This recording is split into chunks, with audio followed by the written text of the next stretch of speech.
I would like to welcome the Prime Minister to his first official question period. This is where democracy lives, and this is where we provide rigorous scrutiny.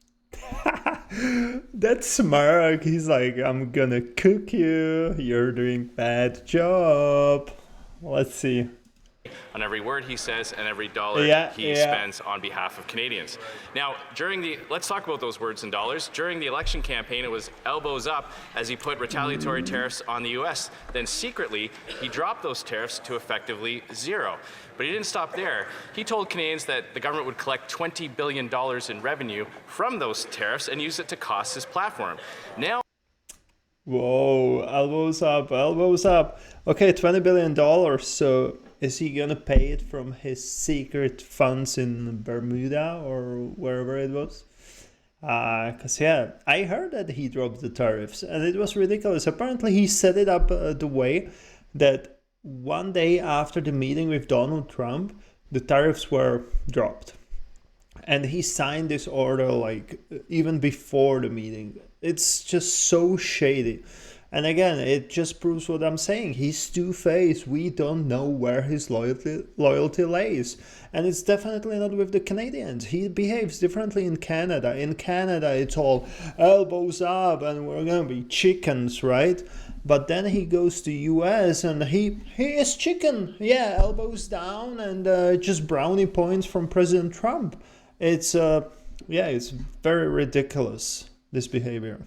Now that those tariffs are going to bring in $0, two quick questions. Why wasn't he honest with Canadians during the election? Yeah, exactly. And how's he going to make up the shortfall? Is he going to borrow it, print it, or tax it?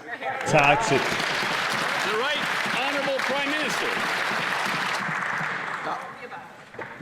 Mr. Speaker, may I first thank my constituents from Nepean for giving me the honour of being here.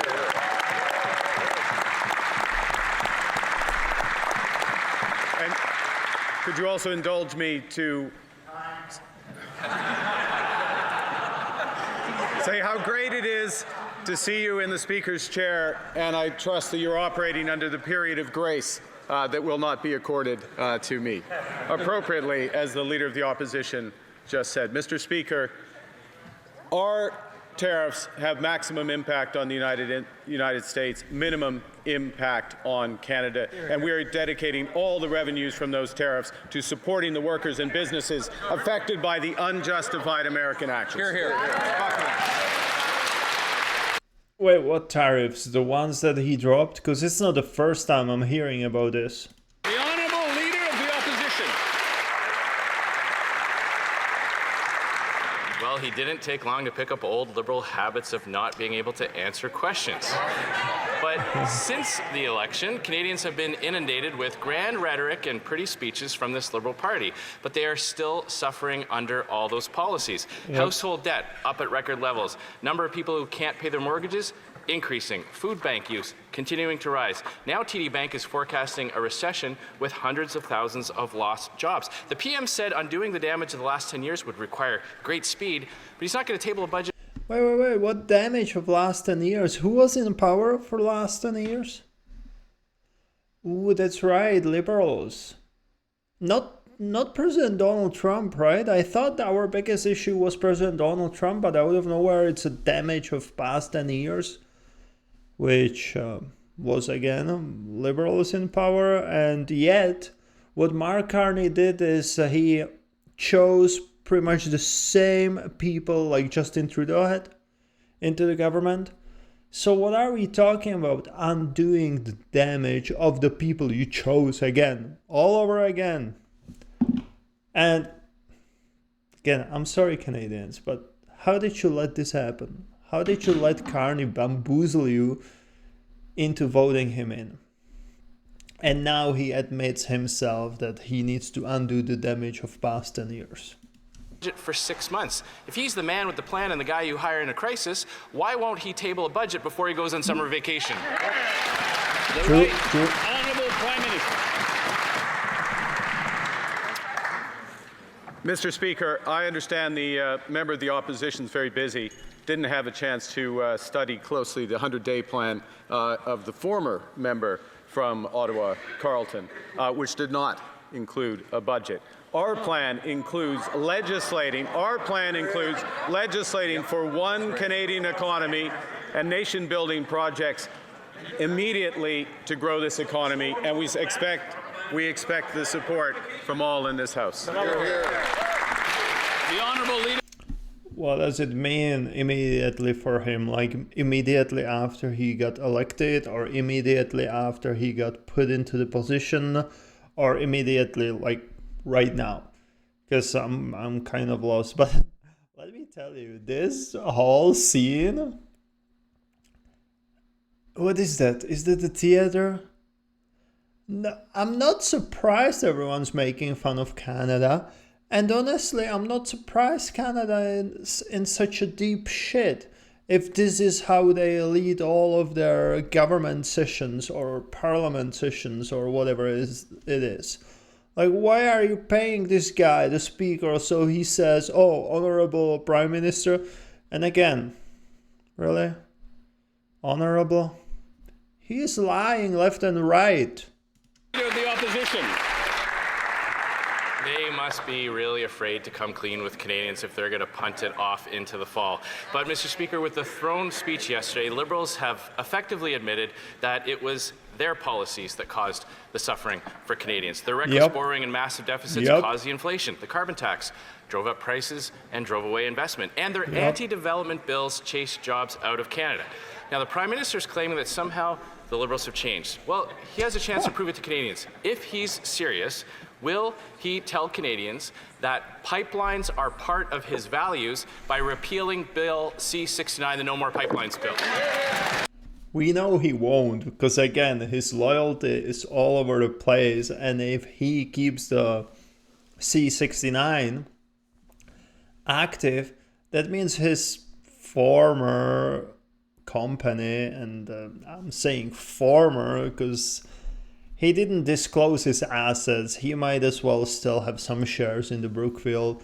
And we all know that the Brookfield in Canada is investing in the clean energy, right? So if he doesn't repeal the bill C-69, we all know that he's looking only for his own interest, especially in the crisis we are right now.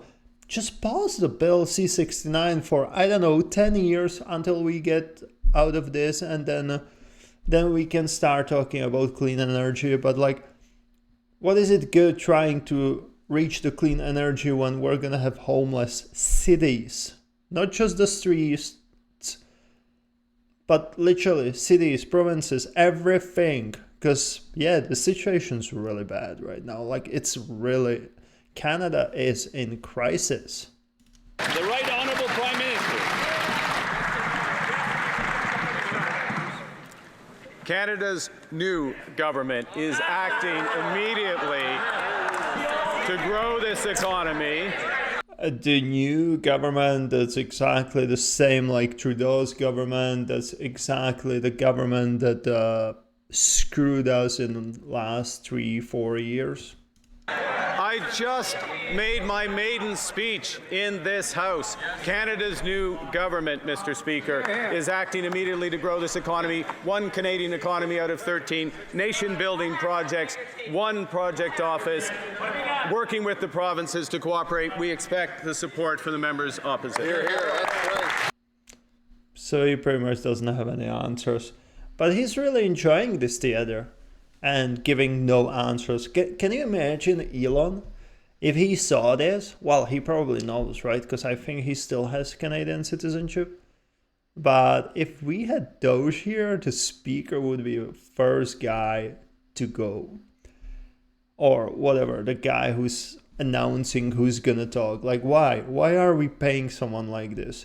And probably half of the people over here, like, just collecting taxpayers' money for pretty much no work. Like, it's just ridiculous, man. Especially this guy. Like, he didn't say anything. And in a week or 2 weeks, or maybe even now, they're gonna go on a break again. Let's see, when is Canadian Parliament going on the break?